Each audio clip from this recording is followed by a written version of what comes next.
Hi, welcome to the Happy Families podcast. Sometimes it's nice to escape the daily grind. Sometimes it's nice to step away from parenting and step in to, I don't know, like just being a normal person who has time to read a book. I know it's a luxury. I know not everyone gets to do it, but there's something almost sacred about reading. It's an indulgence, a form of intellectual and emotional nourishment that feeds part of me that not much else reaches. And at the end of the year, or at the start of the year, every year, I write a blog. I write an article about my best books of the year just gone. And it was just yesterday or the day before that we realised we haven't done it this year. So Mrs. Happy Families has her book list all ready to go. I've got mine as well. After the break, we talk about our best books of 2025. If you're a reader, I hope that you'll love this episode. Stay with us. Hello and welcome to the Happy Families podcast, where you get real parenting solutions every single day, except today on Australia's most downloaded parenting podcast. Why except today? Well, we are Justin and Kylie Coulson, and normally we're talking parenting, but today we're talking books, our favourite books of 2025. Normally we talk about this at the end of the year, or maybe at the start of the year. I can't remember, but we've kind of let it slip, and it's February, and I just realised. So Kylie, let's follow the usual pattern. You first. What were your favourite books of last year? Well, I don't know how much honesty you want right now, but I literally just grabbed last year's diary out of the rubbish bin. Oh, right. Because... Did you actually? I did. I literally did. Diary's done and it's taken until February to because you asked me how books I read, and I was like, oh, I wrote that in last year's diary. Oh, right. And I'd only just decided to get rid of it. Yeah. And I'm looking at this list of books that I read in January and February of last year. Oh, you stopped the list. I don't think I stopped the list. You stopped reading. I think I stopped reading. Life's like that. And the only reason I can tell you with all certainty that I did read Essentialism by McKeown. Yeah. Is because as I go through the pages of my diary from last year, I have filled it with quotes that came from the book. Right. They are brilliant. You don't remember reading the book? I don't remember reading it. That's so it's good. Really bad. It's a good book. It is a good book. Yeah. Can I read a few quotes? Since I don't have a review, you can determine whether or not it's worth reading based on these. Go for it. Tell me, what is it you plan to do with your one wild and precious life? He didn't say that. That's somebody else's. It is somebody else's, Mary Oliver, but it was in the book. Right. It's not about getting more things done. It's about getting the right things done. Love it. If you don't prioritize your own life, someone else will. Oh, ouch. I feel that all the time. Yeah, pushing buttons there. Yeah. Someone not respecting boundaries and... Yeah. We can either make our choices deliberately or allow other people's agendas to control our lives. Yeah, 100%. Same thing. Yep. Yep. The ability to choose cannot be taken away or even given away. It can only be forgotten. So you read Essentialism. And, I did. And you rated it. It was clearly a brilliant book because, like I said, every other page is full of quotes. You said that you had January and February books, plural. Was there anything else that's worth talking about? No. Right. No. You're cracking up. Yeah. Most of them were church related. Okay. I did read The Let Them Theory by Mel Robbins. Yeah, which I we do talked remember about. that. Yeah, we talked about it. I didn't like it at all. I thought it was a 5-page book that was stretched out for 280 pages.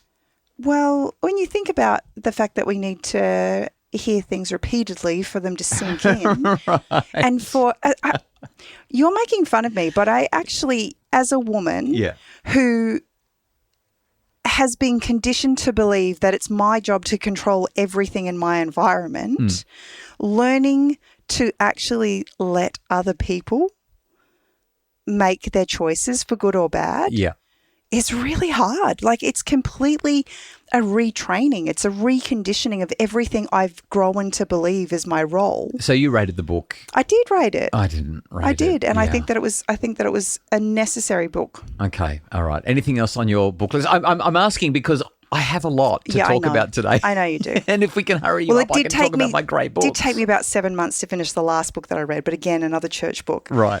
And what's so crazy about it, and this is the crazy thing, is I actually saw this guy speak and I loved what he shared. Like, it revolutionized the way I saw my life. And I just struggled to pick up a book. You know, there are times in our lives where I feel so encumbered by life that the idea of taking someone else's thoughts on is just beyond me. Okay. Can I do my turn? How many books did you read this last year? Well, I didn't actually read as many as normal. The indulgence of book reading was really hard to come by. Because that was because you were writing. I was writing and rewriting and rewriting and rewriting my book about boys, which comes out on June 2, and you can join the waitlist for the book on my website, happyfamilies.com.au. Just putting it out there. The book, I'm holding a copy of it in my hand. You know that nobody right now. can see it, right? I know, but I'm just going to tell you, I'm holding it. It's called Boys, Building Strong Young Men from the Inside Out. Not what today's podcast is about at all, but if you're raising tween or teen boys, this is the book that you definitely want. And I'm just looking at the cover makes me happy. It does. I'm so excited. And again, I look, misconnection. Yeah. You've got this really angsty teenager on this teenage girl who's looking at the camera like, come on, bring it on. Yeah. I'm defying you. Let's go. And then the cover of this, you've got a couple of boys who are just so carefree, and looks like they're jumping off rocks into the water. The water. You can't even see their faces though. Like it's just these bodies enjoying life and everything that you can throw at it. It's wholesome childhood at its best. And what I love about that depiction is just if we can just bottle that up. So we can bottle up that beautiful, positive, exciting energy of boys and help them to navigate the challenges ahead. You really don't want me to do my book reviews, do you? You'd rather talk about the book that I wrote that stopped me from reading books this year. I'm feeling, you know what's coming. That's why, isn't it? You're just stalling. I read 25 books this year. Wow. Which that's about half what you normally do. Yeah, I normally get somewhere between 40 and 50. 25 books, smallest count in years, because writing and rewriting and refining arguments and wrestling with words and trying to articulate ideas that were urgent but elusive is what my year was. Nevertheless, even in a year of fewer books, there were a handful that were transformative, and we're going to have to do it after the break now. How am I going to get through 8 books? My 8 favourite books of 20? You're not going to get through 8 books. How many am I allowed? You're allowed 2 good ones and 2 terrible ones. Well, I didn't keep a record of the terrible ones. No, actually I did, but I'm not. I can't throw shade at people because writing a book is such a big deal that it just feels unfair to tell people. All right, so here's the deal. Yeah. You can share 2 books that transformed your life, and you can share 2 books that you read that was super fun. Okay, after the break, the best books that you should read this year based on what I read last year. Stay with us.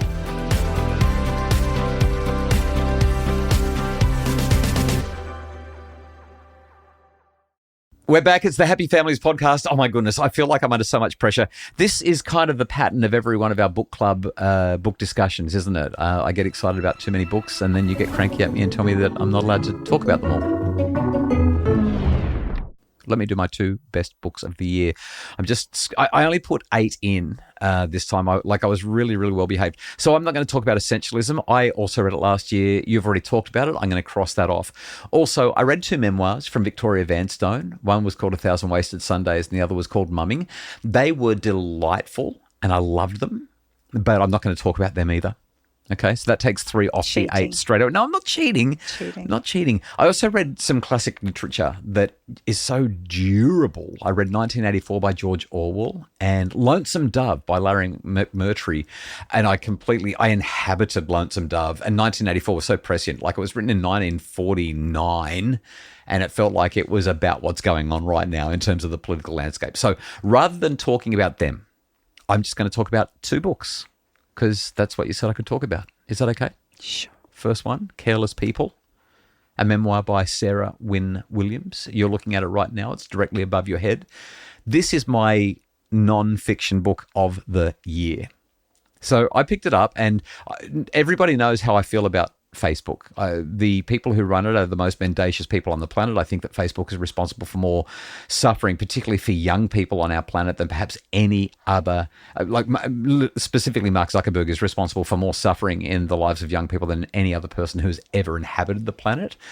By the time I finished the book, I could not find words to describe my revulsion when it comes to Meta and what they're about. Wynn-Williams doesn't just critique. She was working at the highest levels, like she was catching Zuckerberg's private plane with him to go and meet with presidents and prime ministers. She prosecutes. And she very, very clearly, I mean, she has to have so much evidence for what she's saying, because otherwise Facebook would take her down in court, and they haven't. She lays the Rohingya genocide in Myanmar entirely at Facebook's feet. Deaths of despair, points a finger at Facebook. The erosion of our democratic institutions, Facebook. This is a meticulously documented indictment of what happens when a company prioritizes engagement metrics over human welfare. And the thing that I found most challenging about it is that nothing's going to change. So the book left me furious. It left me feeling helpless and just profoundly unsettled, which is precisely why the book matters. And I wish more people would read Careless People by Sarah Wynn-Williams, more politicians particularly, because it could actually change the world if they did. So that's my first of the two that you've given me. I'm not going to talk about Super Bloom by Nicholas Carr. I loved it, but I'm going to move instead to Searching for Normal by Sami Timimi, which we did talk about on the podcast a couple of times last year. It's dense, it's often technical, occasionally it's just way too wordy. But again, I just think it's absolutely essential for the same reason. Like Careless People, it's a brilliant book that's unsettling, and it matters tremendously, raises really complex questions about big pharma, the mental health industrial complex, the usefulness of psychology and psychiatry, and it asks a whole lot of questions that people in psychological and psychiatric practice particularly would rather avoid. I think that this is a book that's going to have more impact on my work than maybe anything else that I read in 2025. And it's definitely forced me to reconsider systems and diagnoses and interventions and ways of doing psychology that I've long considered normal and taken for granted. Searching for Normal by Sami Timimi. So there you go. There's my book list. That's my best books I've read in 2025, and I think I did it fast and appropriately. Any feedback, any response? I'm impressed. Thank you. I feel... Did you read anything that was fun? Yeah, so the Victoria Vanstone books, Mumming and A Thousand Wasted Sundays, were definitely fun. And as I quickly scanned through the list of others, I mean, I only read 25, so it's not a particularly deep list. I mean, I really... there's a couple of books that I really wanted to love, but they just didn't get me there. Like Green Lights by Matthew McConaughey. I was looking at that and I'm like, I'm pretty sure I read that last year too. Yeah, so I read it. I think you told me that you really liked it. I mean, fascinating story, huge adventure, nice insights, an amazing life. A guy who's really aware of the change and the growing up and maturation that he's been through. I gave it a 4. It wasn't a 5. And I think that's probably about it. I mean, I read a lot of serious stuff last year and I was so absorbed in the book that I was writing. Well, I'm pretty impressed because I think that was the shortest book review you have ever done. And it was a whole year. Well, it's only because you read half the books. That I normally would. Yes. Maybe. I'm off to a good start this year, though. Oh, my goodness. I've just closed the cover of the most exquisite novel I've ever read, I think. I mean, I loved Lonesome Dove. That was pretty exquisite. But A Gentleman in Moscow. You can't share that yet. By Amortals. That's going to be next year's fiction book of the year for sure. Oh, my goodness. That was like 75 out of 5. That was... Oh, you've got to read it. Oh, okay. Well, I've read 2 books to start the year off, so I'm doing well. That's about how many you wrote down that you read last year. That's right. So I'm on track. Yeah, you're doing really, really well. Let's see how the rest of the year goes. Hey, thanks so much for listening. Well, since you don't read fun books, I just finished reading The Thursday Murder Club. Yeah, well, you've got me. I'm reading something fun now. That's what I'm reading. Richard Osman. Not loving it after reading A Gentleman in Moscow, which was just so good. It was so much fun. So much fun. All right. No more book clubs until next year, but we'll look forward to seeing you tomorrow on the Happy Families podcast, which is produced by Justin Rulon from Bridge Media. Mim Hammonds provides all of our additional admin support. If you've got a child who is struggling with ADHD, we've got a course available online that I think might just change the game for you. Check out Parenting ADHD, the course. It's available at happyfamilies.com.au.